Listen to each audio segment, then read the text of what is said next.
Thank you and welcome to the show this morning. The topic this morning is the sit-in movement, and we're fortunate to have with us to talk about the sit-in movement attorney Julian Blackshear. Attorney Julian Blackshear not only will give us some information about the movement from an historical perspective, but he will also give us some information because he personally participated in the sit-in movement. And of course, Attorney Blackshear, let me welcome you again to the show. You've been with us on a number of occasions, and you've given us excellent information each time.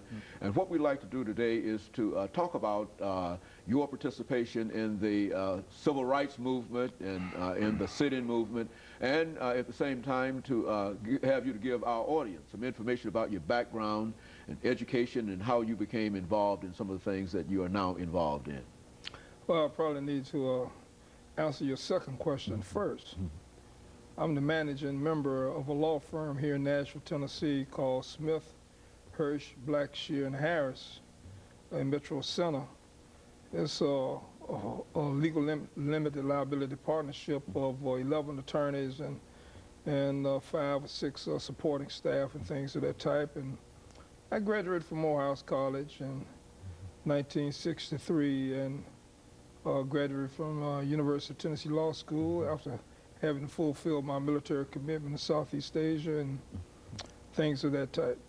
And I came here to Nashville to practice law 34 years ago in 1970 with Senator Avon Williams for 4.5 years.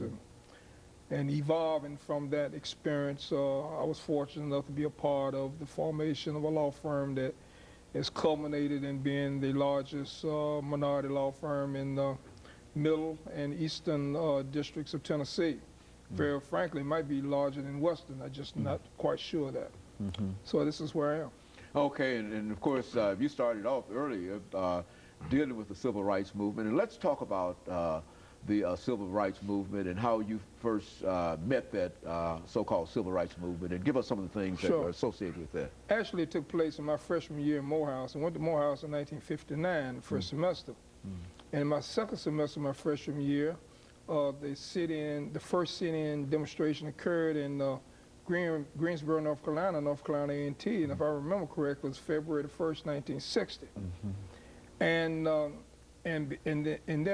that brought to the forefront the kind of injustice that existed, where a person could not enjoy the simple act of freedom of purchasing a Coke and consuming a 25-cent hamburger simply because of his race.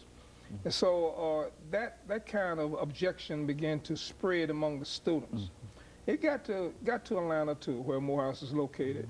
And so that's how I got myself involved in it as one of the students, and I was kind of conscious about it. I never was one of the students on the quiet side of the revolution. I was an actual participant in it. And as a result, I belonged to a student organizational movement formed by Julian Bond, who was a student in Morehouse, named Committee on Appeal for Human Rights. And you had a lot of the various student organizations throughout the South and various different colleges that had the independent student organizations doing these things and sit-in movement. They had it up here in Nashville and things of this too, with Diane Nash and so forth.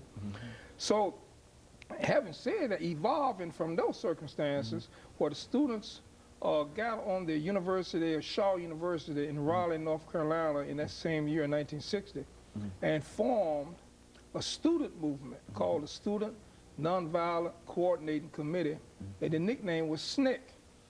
And the whole purpose of SNCC was to coordinate, organize, and further sit-in demonstrations wherever they were needed in the South and in some cities up north. And so I was one of the original members of SNCC for that reason. And so when I participated in the first demonstration I participated in that led me to go to jail was a restaurant called Dennis Grill, a grill right across the street from Rich's department store in Atlanta. Now, we knew we were going to jail. So we already had our textbooks and everything already made. The professors knew what was going to happen. It was organized. Julian Bond was the director of communications at the time. And a guy named McGrew was the chairman of SNCC at the time. McGrew eventually turns over his chairmanship to John Lewis, and that's around about 1963. Well, that sit-in demonstration that day, we refused to leave. We were being subjected to the Georgia trespass law that said if you did not leave a public establishment at the request of the manager, then you're subject to being convicted for trespass, $1,000 fine, or a year in prison, or both. Now, of course, let me make preparations for this first commercial break. But when we come back, we want you to explain that and the manifestations of that. And we'll be back with you following this very, very short commercial break.